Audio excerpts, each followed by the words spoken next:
name's Dolly Rae. I am a music artist and songwriter from Manchester. I always get really awkward when I talk about myself, don't know why. I think it kind of throws me back to, you know, when you're at school and your teacher goes, "Now gather round kids, you know, tell us who you are, where you're from, and you know, something weird about yourself that no one knows," and then you've got to rack your brain for something that's interesting, and you end up saying something stupid like, "Hi, my name's Dolly Rae and this isn't my real nose." I had actually been working with quite a lot of different producers from Colorize around the time that the Sound Quelle record got sent over to me. My manager Lee sent it to me because he was aware that, you know, we'd been writing all these songs and a lot of them were doing quite well, and I was kind of in that headspace. I'd been working with this type of music for a couple of months and it just felt like I was in a zone with it, so he was like, "Here's another, give it a listen.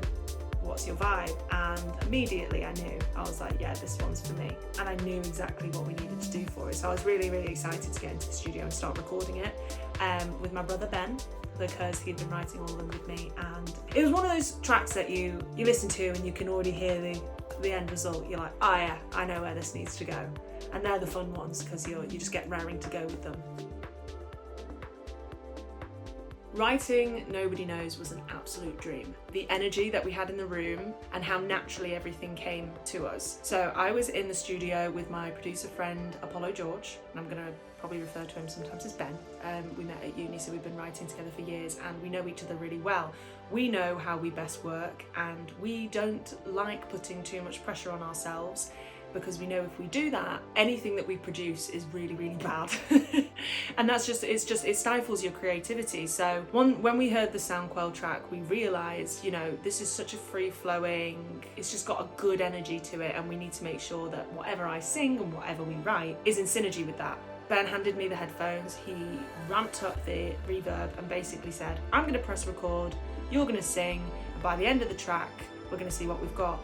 And what's so great about that is every single melody that you hear on Nobody Knows, all of those melodies are the ones that I sang in on that first take, pretty much as well in the same order that I sang them in. So the song just literally spilled out.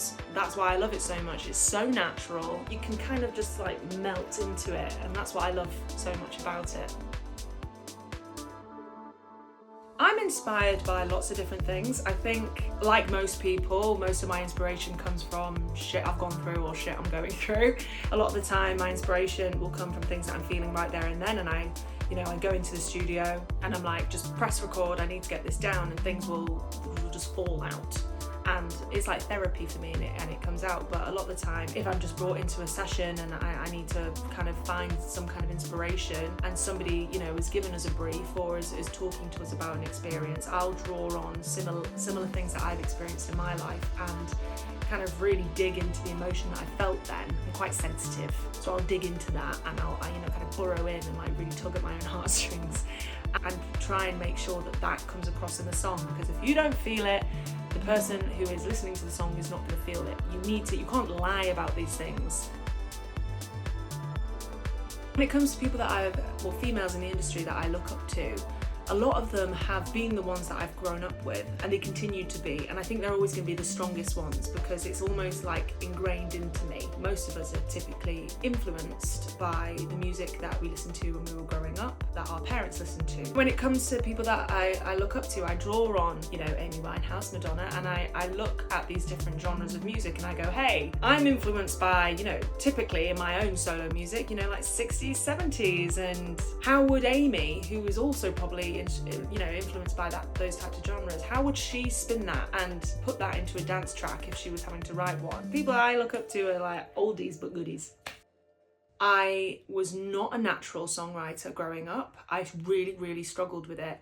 And the only way that I got better was to write often as I could. Even if the song is bad, just be done with it, park it to the side. You can go back to that song and tweak it, play around with it. That's how you learn. That's how you develop your songwriting skills. If something is bad, see if you can fix it. If you can't fix it, see how you would redo it completely. One thing that I found really helpful, particularly with dance music, this was super, super helpful for me, is I would literally just go on YouTube, Google dance music tracks without lyrics, melodies, and I would write 3 different top lines to them. So much is happening this year. Obviously new music is coming out, which we're super buzzed about. I'm also going to be working on my album. It's going to be a really good year. Nobody Knows is on Colorize, link in